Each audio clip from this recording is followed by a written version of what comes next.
recently made my first trip in all of my years of life to Ikea. And one thing I really wanted to do while I was there was do you hear that? That's the wind.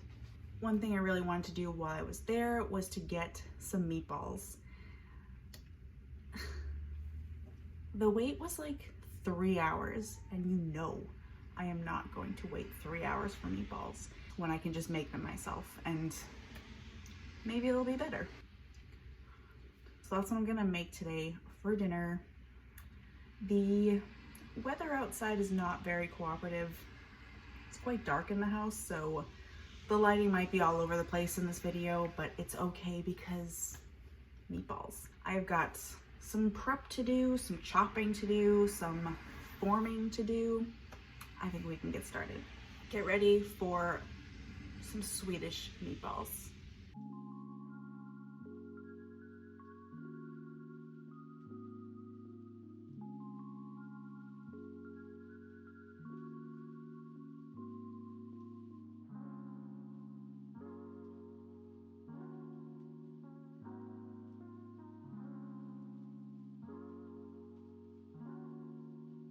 Chopped up my onion and parsley.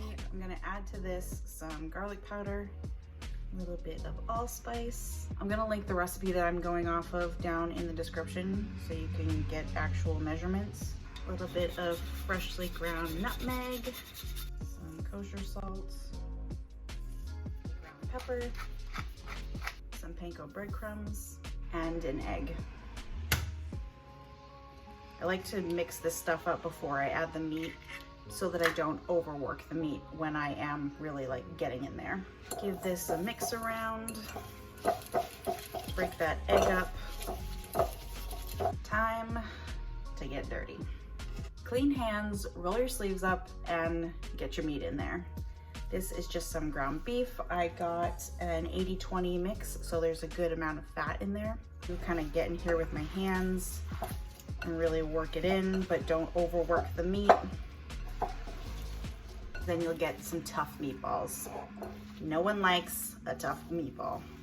Once everything is together like we have it, oh yeah, that looks good. Smells delicious too. Now I'm gonna portion these out and get them in my pan. You can bake these. I like to fry my meatballs because I love that crust that it gets, but you do what you wanna do. Just make sure they're cooked. Got my little cookie scoop here just to make sure they are all the same size. Of course, you don't have to use this. Do whatever you like, but I think that it's best to have them all the same size so they cook at a semi-even time. So you're not just waiting on the one little baby meatball before all the big papa meatballs are done, you know?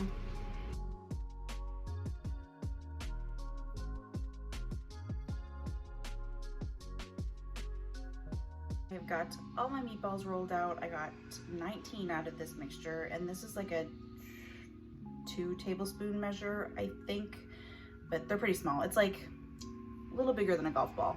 So now I can just scoot these on over to the stove, get them in the pan, and brown them on all of the sides, cook them all the way through. I've got my skillet here, heating up medium heat with some vegetable oil. That's exactly what you want to see. Nice sizzle moment.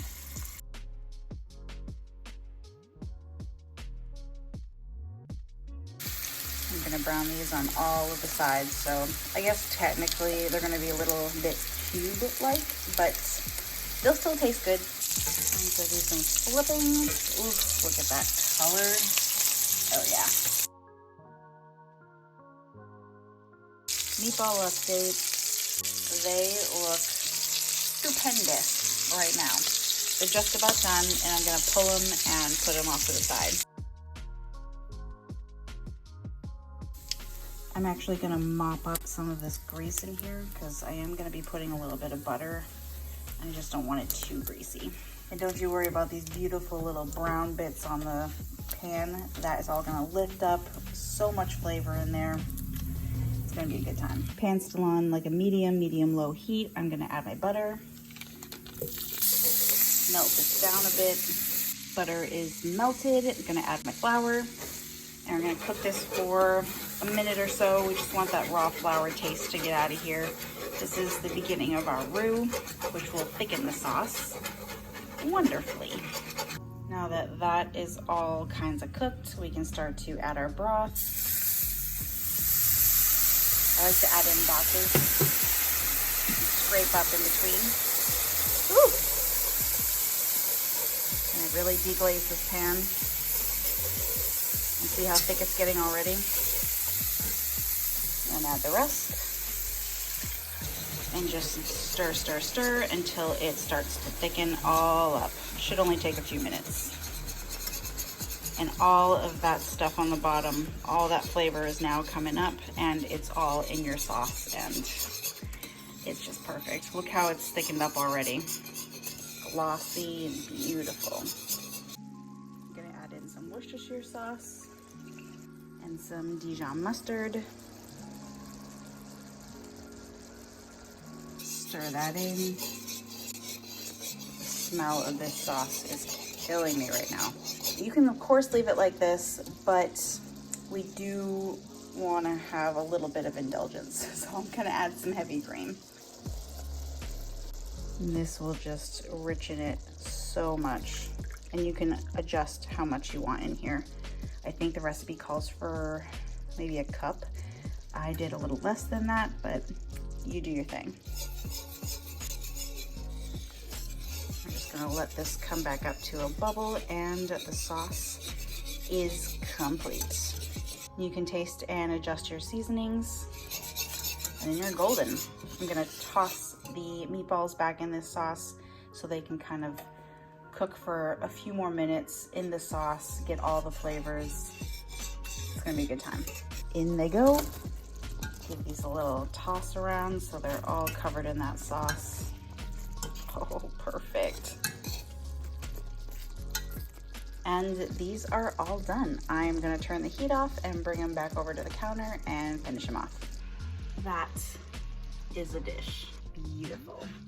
Just gonna rip up some parsley and just toss it in. I'm actually gonna zest a tiny bit of lemon over here. Give it a bit of a toss and we're golden. Like, that was so fast. I am very proud of myself. That was definitely easy peasy. Now I just gotta eat one or two or three. Time to indulge. It's the drip for me. The sauce is so glossy and thick and like luxurious. All the good stuff.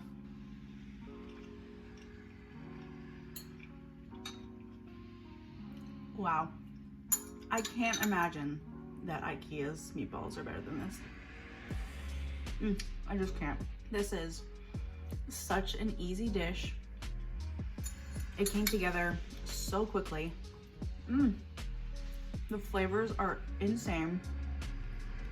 I'll put this over egg noodles or rice. Or just like have them. So delicious. I think next time I make these, I'm gonna make a double batch and just like pop some in the freezer for later. This sauce is insane as well. The bits, all of those little flavor bits on the bottom that came up from the meatballs, just like put it over the edge. You have got to make these. Super easy, super fast, super delicious. Enjoy.